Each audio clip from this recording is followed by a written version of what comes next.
Hello बच्चों, मेरा नाम साक्षी गुप्ता और आज हम पढ़ेंगे आपकी किताब संस्कृत स्वाति की कक्षा 2 का पाठ 16। इसमें हम क्या पढ़ेंगे? लिंग ज्ञानम। लिंग ज्ञानम अर्थात ऐसे शब्द जो हमें पुरुष जाति का बोध कराएं, स्त्री जाति का बोध कराएं और नपुंसकलिंग। लिंग कितने प्रकार के होते हैं? लिंग 3 प्रकार के होते हैं। पहला पुल्लिंग अर्थात पुरुष जाति सूचक शब्द, ऐसे शब्द जो हमें पुरुष जाति का बोध कराते हैं यानी मेल का बोध कराते हैं। जैसे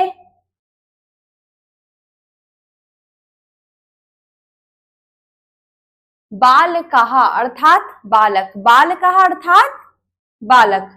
जिन शब्दों के अंत में आ आता है, जिन शब्दों के अंत में आ आता है वो होते हैं पुल्लिंग।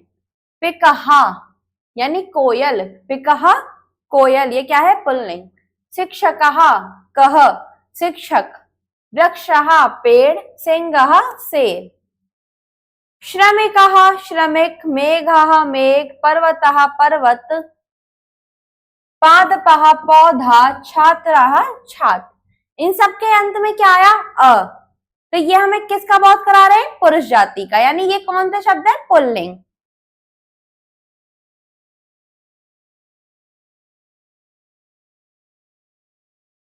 आगे देखेंगे।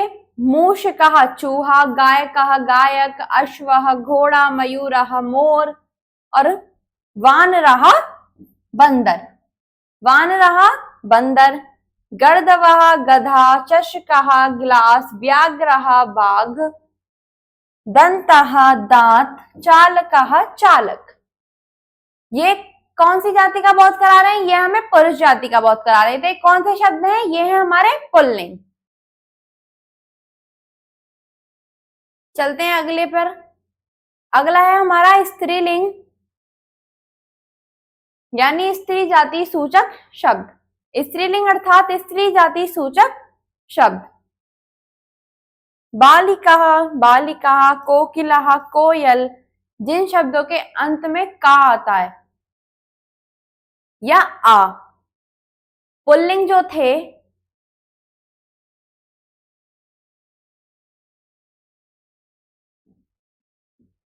इनके अंत में क्या आया? अ। और जो स्त्रीलिंग है उनके अंत में क्या आया? आ। क्या आया? आ। बालिका, बालिका, कोकिला, कोयल, शिक्षिका, शिक्षिका, छात्रा, छात्रा, चटका, चिड़िया, चटका, चिड़िया।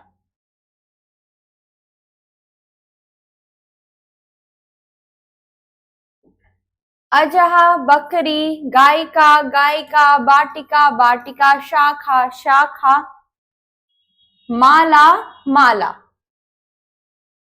घटिका, घड़ी, नौका, नाव, मूषिका, चुहिया, नासिका, नाक। पिपीलिका अर्थात चींटी, पिपीलिका अर्थात चींटी।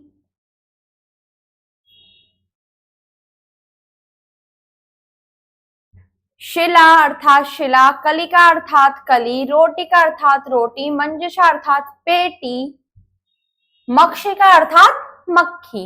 ये हमारे क्या है? स्त्रीलिंग। क्या है ये हमारे? स्त्रीलिंग। ये हमें कौन सी जाति का बोध करा रहे हैं? स्त्री जाति का।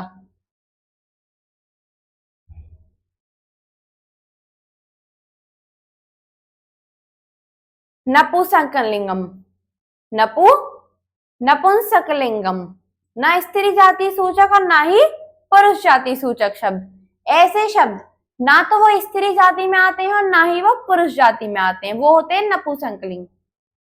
पुस्तकम, जिनके अंत में मां होता है ना, वो होते हैं नपुंसकलिंग। पुस्तकम पुस्तक, पर्णम पत्ता, पर्णम पत्ता। कंदुकम गेंद, कंदुकम गेंद।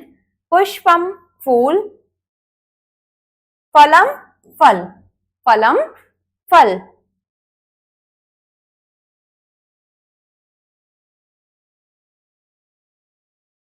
कमलम कमल, गृहम घर, उद्यानम बगीचा, नेत्रम नेत्र, आम्रम आम। वनम वन, शाकम सब्जी, वस्त्रम वस्त्र, भोजनम भोजन, चित्रम चित्र, चित्रम चित्र।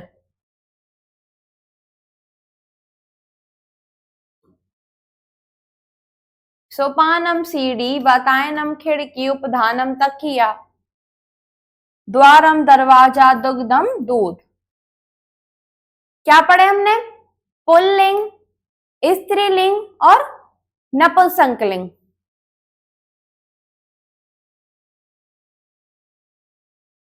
चलते हैं इसके अभ्यास पर।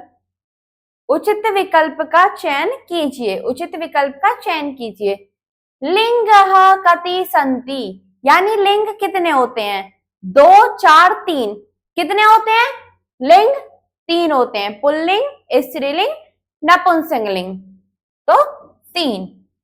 अगला प्रश्न देखते हैं। पुल्लिंग पदम चिनुतः, अर्थात इनमें हमें 3 शब्द दिए गए जिसमें से हमें पुल्लिंग शब्द चुनना है। फलम, म यानी मां अर्थात नपुंसकलिंग। मूषकः, कह, तो ये पुल्लिंग और ये आ अर्थात स्त्रीलिंग।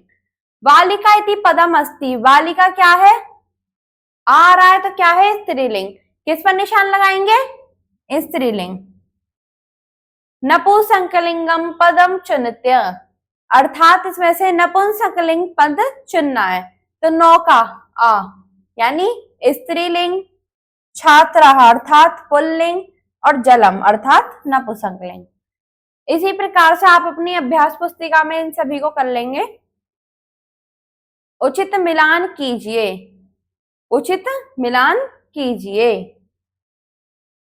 क्या ये घटिका अर्थात स्त्रीलिंग, उद्यानम अर्थात नपुंसकलिंग, श्रमिक अर्थात पुल्लिंग, यानम अर्थात नपुंसकलिंग, मकरः अर्थात पुल्लिंग, मकरः अर्थात पुल्लिंग, वानरः अर्थात पुल्लिंग, कंदुकम अर्थात नपुंसकलिंग, गायिका अर्थात स्त्रीलिंग, अखबारम अर्थात नपुंसकलिंग और लता अर्थात स्त्रीलिंग।